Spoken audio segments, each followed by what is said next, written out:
हाल ही में मीडिया में एक बहुत ही सनसनीखेज कहानी सामने आई है। ये कहानी भारत के प्रधानमंत्री के खिलाफ एक कथित साजिश के बारे में है। तो चलिए जरा गहराई से देखते हैं कि इन रिपोर्ट्स में आखिर कहा क्या जा रहा है और इस कहानी में कितना दम है।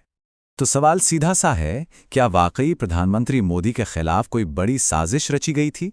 क्योंकि हाल की जो मीडिया रिपोर्ट्स हैं वो कुछ इसी तरह की एक सनसनीखेज बात की तरफ इशारा कर रही हैं। तो चलिए सबसे पहले ये समझते हैं कि आखिर ये कहानी है क्या जो मीडिया में इतनी चल रही है।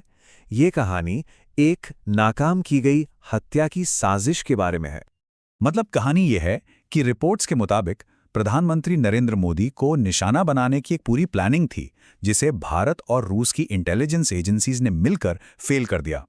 अब ये अपने आप में एक बहुत बहुत बड़ा दावा है। और दिलचस्प बात यह है कि ये रिपोर्ट सिर्फ दावा नहीं करती, बल्कि घटनाओं का एक पूरा का पूरा सीक्वेंस बताती हैं। तो चलिए देखते हैं कि ये कहानी आखिर सामने आई कैसे। तो रिपोर्ट्स के हिसाब से ये सब शुरू होता है अगस्त 2025 के आखिर में, जब ढाका में एक अमेरिकी स्पेशल फोर्सेस ऑफिसर की बड़ी रहस्यमयी हालत में मौत हो जाती है। फिर जांच एजेंसियों को शक होने लगता है कि शायद इस ऑफिसर का जो सीक्रेट मिशन था वो कहीं ना कहीं पीएम मोदी को टारगेट करने की किसी प्लानिंग से जुड़ा हो सकता है।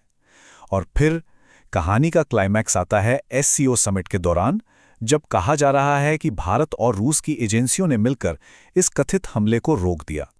और कहानी यहीं खत्म नहीं होती।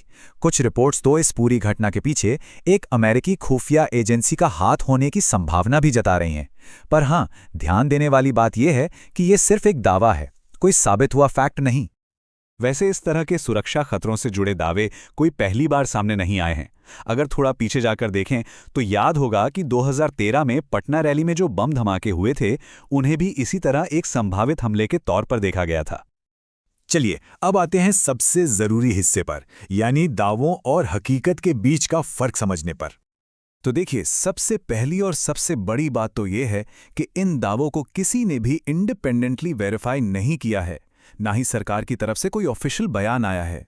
रिपोर्ट्स में खुद संभावना, शक और ऐसा दावा किया गया है जैसे शब्द इस्तेमाल हो रहे हैं, और ये साफ साफ दिखाता है कि ये पूरी कहानी कितनी कच्ची बुनियाद पर खड़ी है। तो चलिए एक सीधी सीधी तुलना करके देखते हैं।